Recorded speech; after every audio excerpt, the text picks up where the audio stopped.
All right, let's talk about the hidden rule book that shapes every single street, park, and building in your town. Seriously, there is a legally binding master blueprint that dictates the world right outside your front door. And today, we're going to break down exactly how it all works. I mean, have you ever really looked around your neighborhood and just wondered why is that park right there? Or how can they build a huge apartment block here but not over there?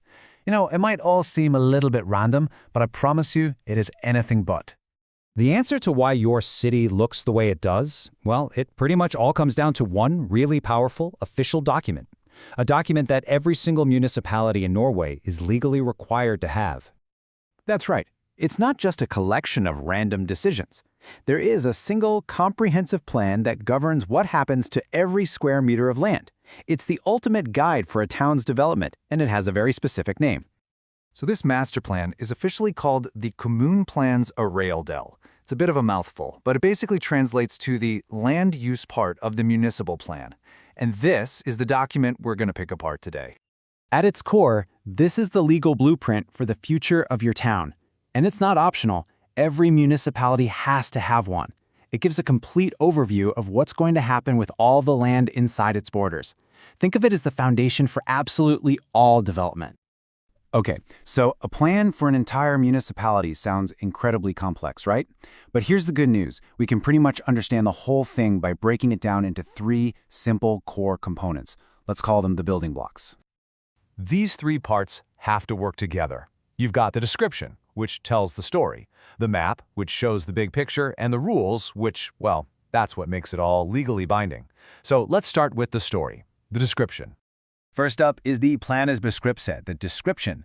Think of this part as the narrative. It explains the why behind everything.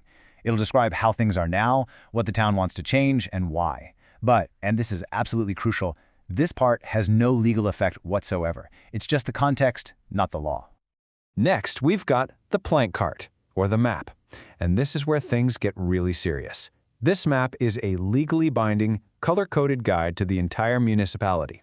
Every single piece of land is colored to show exactly what it can and cannot be used for.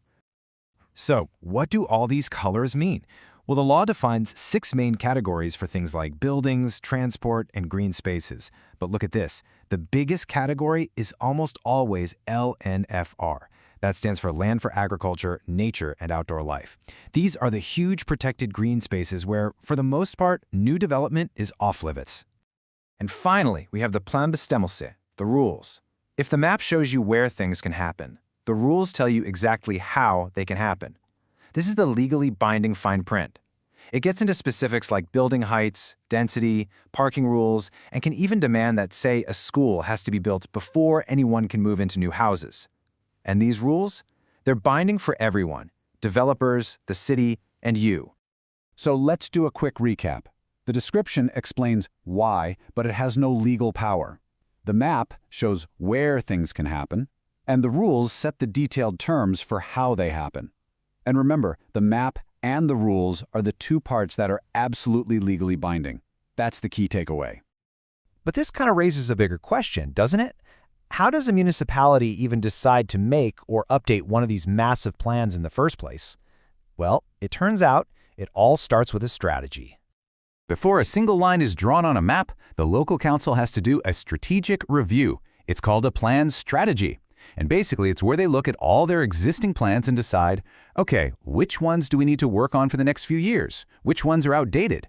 It's a plan for the plan. And at the end of the day, this strategy is a political tool. This quote from Arthur really hits the nail on the head. It's all about making sure that the plans that get made actually reflect the priorities of the elected council. It's how a political vision gets turned into a concrete plan of action.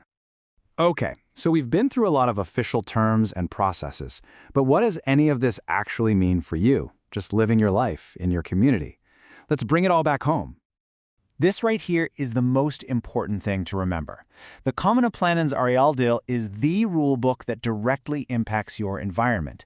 It's what decides if a new apartment building can go up on your street, if that little patch of forest nearby will be preserved, or where the next school gets built.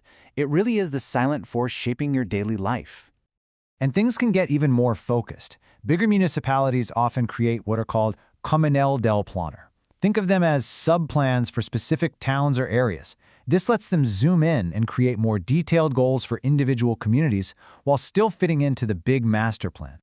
So the next time you walk through your town, you'll know that none of it, not the parks, not the roads, not the buildings, just happened by accident. It was all planned. And understanding how that rulebook works is really the first step to having a say in the future. Which brings us to a final question.